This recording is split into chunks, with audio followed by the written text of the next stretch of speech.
Hi everybody, I'm creating this video to show you how to write like a scholar. I think one of the issues that many students have in writing is going from spending too much time on a particular source and doing their best to show that they understand that source really well, to actually integrating the information from a variety of different sources and presenting them in a very concise fashion. Often we are asked to write for publication, or of course for papers for school, for dissertations, for some thesis, maybe perhaps for a master's degree, or in order to get a grant. So all of these different tasks require one to write in a very professional and concise fashion,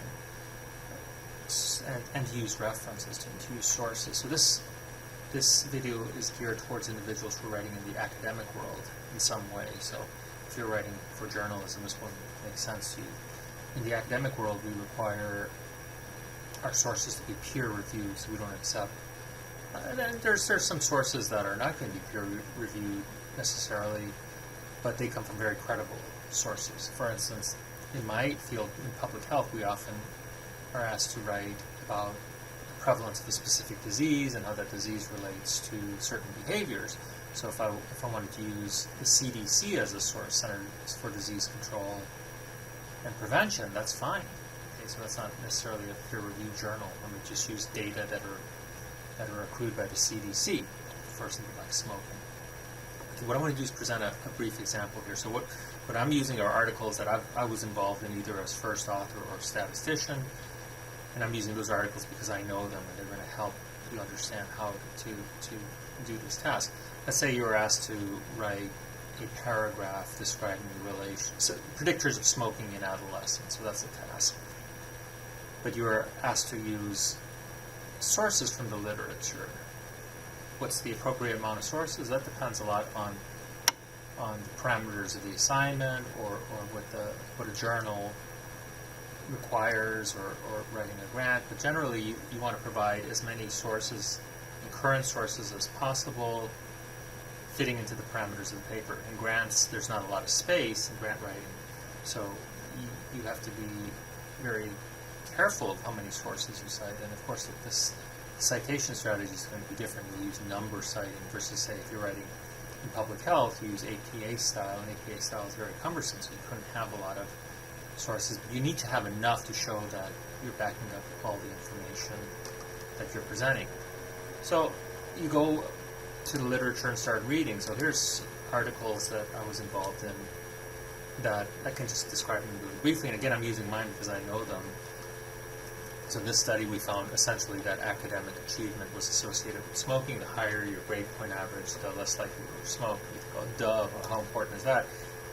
So yeah, but we controlled for all these possible confounding variables. Those are competing causes, including socioeconomic status. So this study really showed that by doing well in school, one is actually less likely to smoke. We could hypothesize the reasons for that, but that's not the purpose of this video.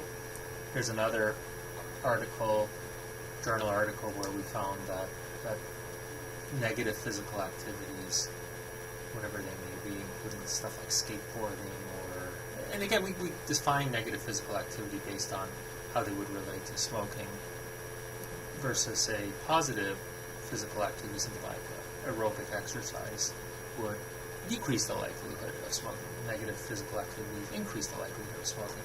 So you see here, the interesting thing here is when you read an article, you want to get what the gist of the article, what was the main finding.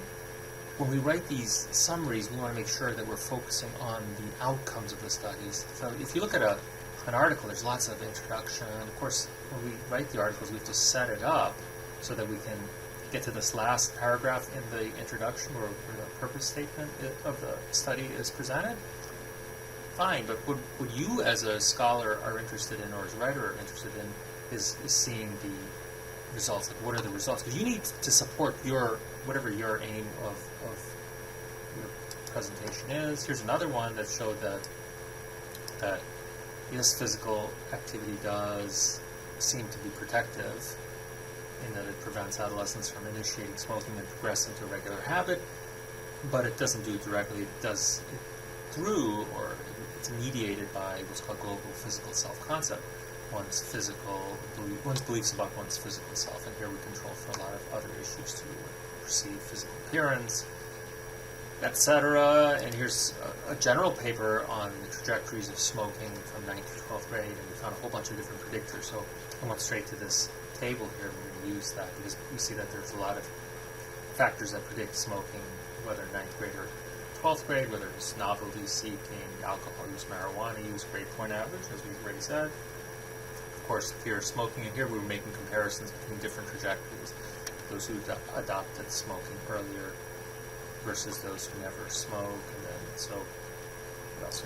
This study, we've showed that team sport participation is related to smoking.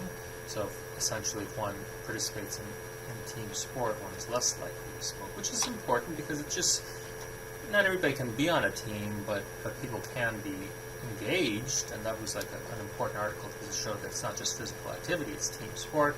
We also showed that team sport participation tends to be protective, especially for individuals who have a genetic predisposition to smoke. So they're at genetic risk to smoke by having certain genotypes related to dopamine that make them more likely to smoke.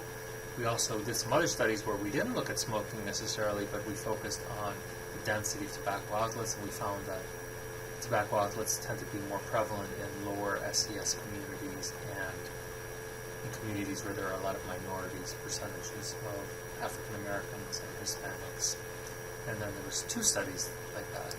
Okay, so why am I doing this? Okay, I'm doing this because I need information to form an argument. Let's say I'm interested in my paper and talking about the relation between physical activity and smoking. I'll say, hey, look, it's important to get individuals physically active, but other factors may also contribute to smoking, and we need to do more studies that show that physical activity will be protective in the presence of these other risk factors. So let's just start writing. I like to write by what I call throwing up on paper, just starting to write. I got this from Dr. Patricia Alexander at the University of Maryland, who was one of my faculty when I was getting my doctorate at the University of Maryland. So I said, okay, throw up. I read the articles. Now this is the difference between me writing and a student writing, who's a novice. A student who's going to have those articles out there, right? And will actually look at the article in detail and start giving me details that I don't need. I don't need everything. I don't need to know the sample size, etc. I don't need to know what kind of statistical method was.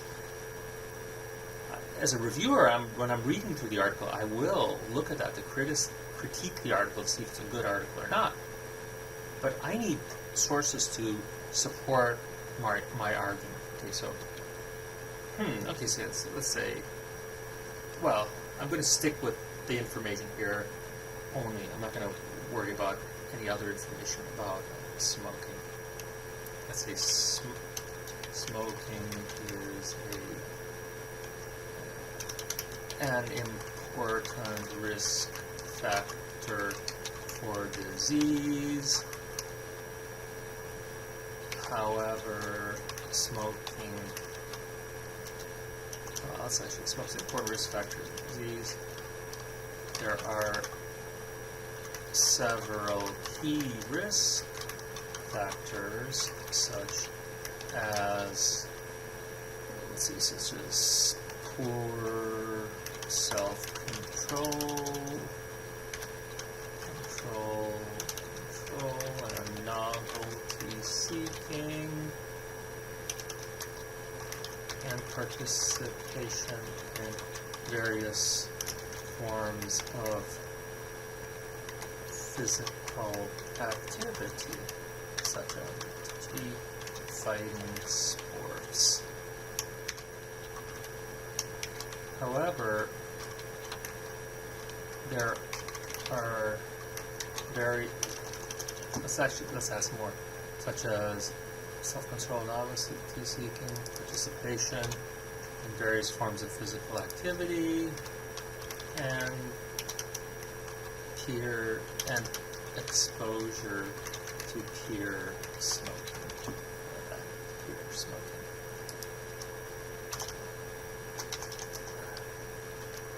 Despite these risk factors,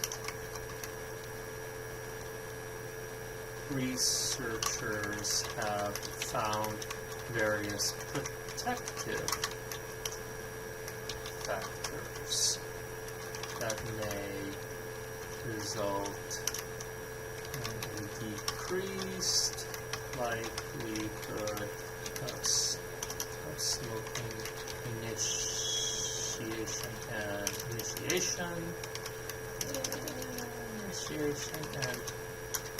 progression to a regular habit in adolescence.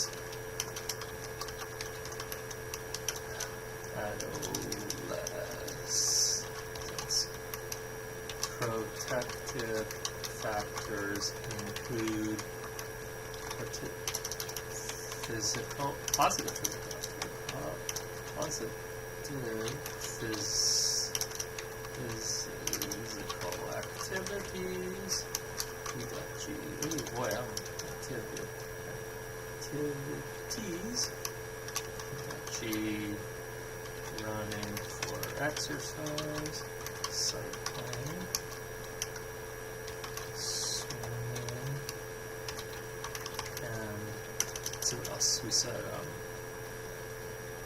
Academic achievement and team sport participation.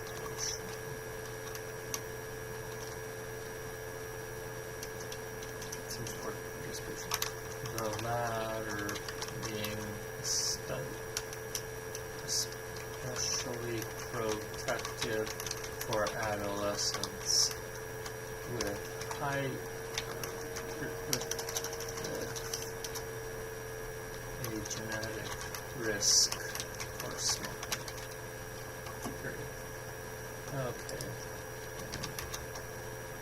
And then other factors that may increase the likelihood of smoking but are yet to be studied fully include tobacco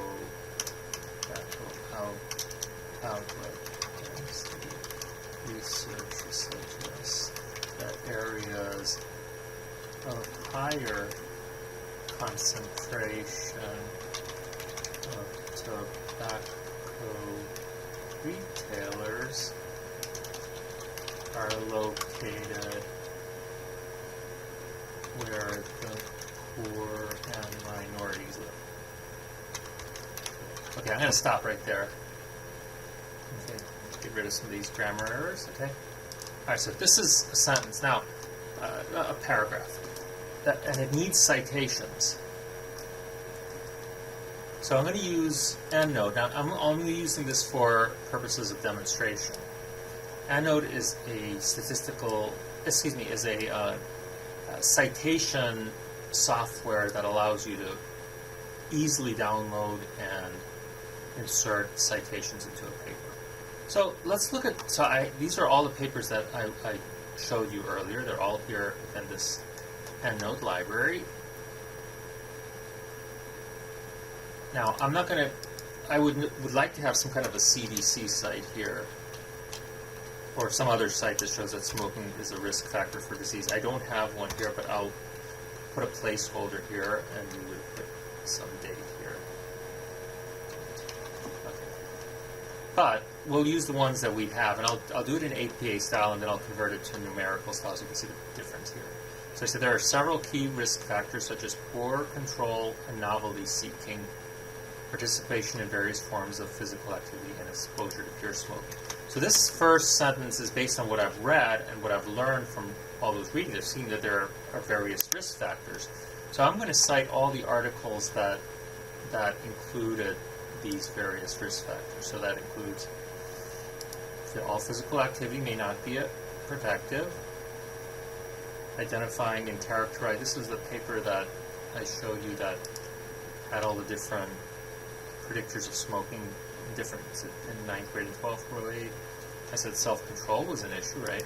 So here, several risk factors including self-control, novelty seeking. These all showed the different risk factors. Let me see, what else did I talk about? I mentioned in that first site there. Okay, so that's all I'm going to use for here. I'm going to go ahead and insert these. Now this is again using EndNote. If you don't have EndNote, you have to do these manually. So I'm going to insert selected citations, and this is being done in, this is being done in a numbered style. I want to do it in APA style, so I'm going to go ahead and change those to say APA 6 editions. This is what's so great about this package. It'll just do it for you, right? You don't have to do anything else. So this is references. But the key point here is how I'm doing this. So let's look at this. Insert page right there. Okay. Is how I'm doing this. I'm citing that first sentence there because I had many sources that contributed to that, right? Now let's go to the second one. Despite these risk factors, researchers have found various protective factors that may result in a decreased likelihood of smoking initiation progression to a regular habit in adolescence. Now I could cite a lot of different articles here. Okay, so that would be fine, but I'm going just since I'm detailing them here, I'm going to go ahead and wait to cite in this next sentence here. Protective factors include positive physical activities, academic achievement, and team sport participation. Right, the latter being especially. So here I'm going to put all of the sites that I mentioned there. Now I could add more articles too, but I talked about these specific risk factors. So let's go to the citations that have positive physical activity. Well, that's the same one I used before, right? And they're also discussed in terms of this article outlining all the different risk factors for smoking, both and not smoking, and protective factors. Right? Physical activity, team sport now plays a role here. So I didn't bring the team sport one in before. I can bring this team sport in here. Well, actually, I'm not going to use this one right now. So let's actually go back here. This.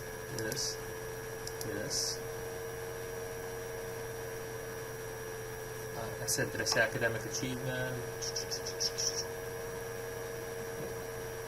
So protective factors include positive physical activity, academic achievement. So I'm going to use the academic achievement.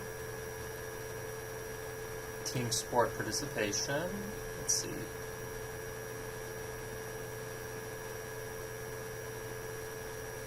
Okay. And physical activity here. So all of these would be good. All right. So let's insert them here. There's one that I want to take out of there, so I'll take it out in a second. So let's just insert selected citations. They're all here. Okay, because these are all the sites that I wanted to use, and you'll see that using this APA style takes up a lot of space.